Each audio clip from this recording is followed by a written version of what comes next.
Я бы дал характеристику предыдущему оратору, его выступлению. Только два слова. Назад в средние века. И все. Не надо электроники, не надо ничего. Паспорт, лучше справку. Сколько отсидел при советской власти? По 58 статье. Все. И все. И трудовая книжка. Это вот как бы вы должны понимать, что у нас 10-минутка политическая. Если будете здесь законы снова вспоминать и обсуждать, вас никто слушать не будет. Ваша цель выйти, чтобы смотрели на вас, а не упирались в чтение книг каких-то там, вязали бы там, не знаю, платки перебирали, звонили. Вы же, а вы уткнулись в бумажку, не видите, что вас никто не слушает. Я же в ваших интересах говорю. Смысл-то выступления, чтобы вас услышали. Вот я вышел, что у меня здесь на лацкане? Вы, патриоты России. Нет, нет, вот флаг Новороссии. Вот вся Новороссия с этими значками. Если у нас солидарность с Новороссией, и вы оденете значки, вот это будет тогда признак, что весь парламент России со значками Новороссии. Вот. А теперь, раз мы перешли, так сказать, к Новороссии и Украине, то здесь у нас все-таки истоки. Вы понимаете?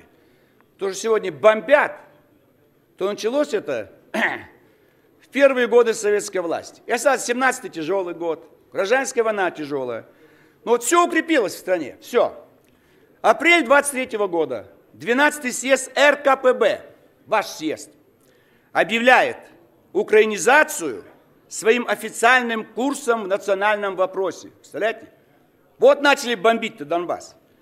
И партконференции, тогда еще независимая была формально Украина, она еще окончательно не вошла в состав России, тоже аналогичное решение скорее принимают. Раз русские в Москве, давай, и мы скорее. И под нажимом Компартии украинизация в 20-е и начало 30-х годах проводится на Кубани, в Ставропольском крае, Курской, Воронежской области. Знаете, сколько они хотели Украине отдать, а? Эти большевички. В Сибири, в Казахстане, везде, где проживает хоть какая-то маленькая группа украинцев, всему округу навязывают украинский язык. Это же не чудовищно. И, конечно, это было выгодно элите. И главная задача была, объясняю почему, Лазарь Каганович, первый секретарь ЦК Компартии Украины. Украина должна послужить для западных народов в Европе образцом и примером разрешения пролетариатом проблемы национального освобождения угнетенных масс. Мы с вами, русские, угнетали бедных украинцев. И об этом коммунисты России трезвят на всю планету. Вот смотрите, мы Украину освободим от русского гнета. И вы тем же путем идите. Это ваши документы, ваша партия и ваши лидеры. И, значит, проблема государственного строительства, как строить? Отбирать у русских земли, создавать независимое государство в рамках советской системы. Но система-то рухнула, а государства остались. К июлю 26 года в госучреждениях Украины процент делопроизводства на украинском языке достигает 65%, хотя до этого только 20%. Вот за 3 года что сделали большевики. А все делопроизводство на чужом языке, естественно, русские в дурацком положении. В школах низшая школа на 80% перешла на украинский язык. Пресса на 60%. И в период оккупации, естественно, немцы насаждали украинский язык. Им было выгодно окончательно оторвать Украину, а потом ее уничтожить. Главное, чтобы она не была частью Советского Союза. И дальше идет украинизация Востока и Юга. К 1932 году достигает украинизация 87%. Еще в 1932 году. 87%. 10 сентября 1935 года Политбюро ЦК Компартии Украины рассмотрел вопрос об украинизации в областях. И что они отмечают? Слабо работаете, товарищи. Слабо работаете. Донецкая область, Днепропетровская, Одесская. Недостаточно украинизации. Поэтому и горит в Одессе русский народ в мае этого года. Потому что недостаточная украинизация была еще в 1932 году, в 1936 году. В 1935 году Киевский ЦК тоже о состоянии украинизации в Днепропетровской области. Проверяющие отметили, несомненно, недостаточную работу по выдвижению украинских кадров на руководящую партийную работу. Из первых старей райкомов украинцев было только 24, в то время как русских 20, евреев 20, представителей других национальностей 9. Как это так? Украинских всего 24. Надо повысить. И повысили 100%. Руководящие посты занимают украинцы. И особое внимание вот уделялись именно руководящим кадрам. Харьковская партийная организация не выполнила указания 12-го съезда Компартии Украины, чтобы выдвигать большевистские кадры. В 1933 году украинцев было 59, в 1934 46, в 1935 44. Кстати, естественно, шел отбор.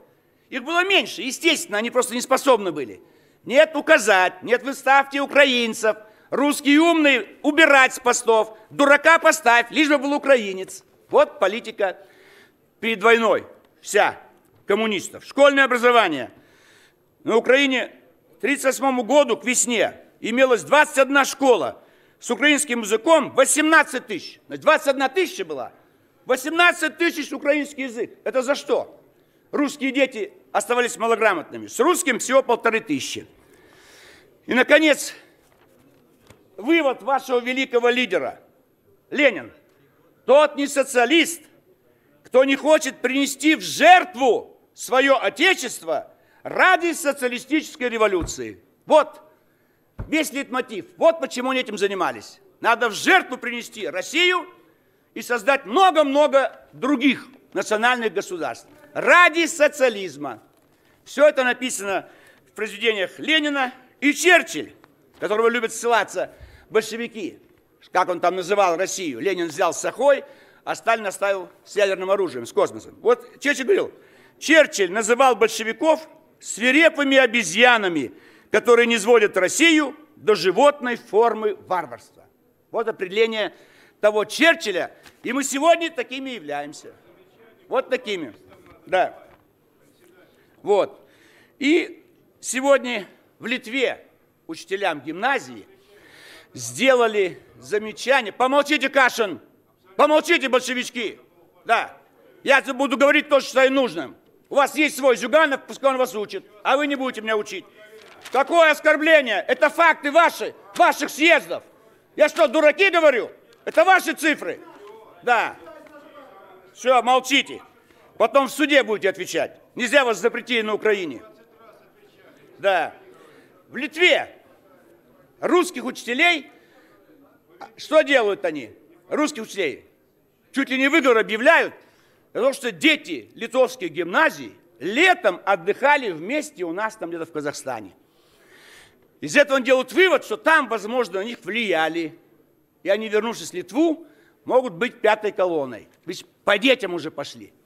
Ладно, есть русская гимназия, но ни шагу никуда. Никаких лагерей, никакого влияния России, Беларуси, Украины.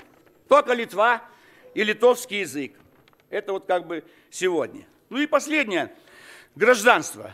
Закон есть, призывы есть. И что делаем? Издеваемся над русскими в России. Значит, мы определились с вами 3 месяца. Дали стандарты, когда принять гражданство. Определили, что одним из показателей, что он является носителем русского языка. Что делается? Миграционная служба направляет в образовательный центр. Он здесь, на Кузнецком мосту. Попрошу комитет по образованию, депутат Анисимов, пойти туда, прикинуться, справку фальшивую принести, пусть вам устроят экзамен по русскому языку. Устроили экзамен. Даже пересохло в горле, когда я слышу тех, кто и сегодня, через 80 лет, защищают большевиков. Уже Донбасс в крови все равно защищают. Бьют только русских на Донбассе. Бомбят каждый день. Только русских. Согласен, фашисты, но у них они украинцы и русские. Русских сделали фашистами. Это еще страшнее. Когда русские фашисты убивают русских патриотов на Донбассе. Это еще страшнее. А проблема национальная. Никакого фашизма не было бы, если была бы Российская империя. Так вот, чтобы завалить человека на экзамене, русский парень с Украины, 2 года в Москве, спрашивает, потом вопрос, чтобы завалить. Для чего в средневековой Англии был принят закон на трусость? Налог на трусость. Это что такое вообще? И справку о прохождении экзамена не дают. Не ответил. Кто из вас ответит? Давайте, 450. Кто знает, почему в средневековой Англии был введен налог на трусость? Никто не знает, Сергей Евгеньевич. Так что издеваться над русскими парнями 18 лет, он почему-то должен знать? Этого никто не знает. А если бы он дал взятку 40 тысяч, рядом нацмен дал 40 тысяч, он прошел экзамен. Это позор.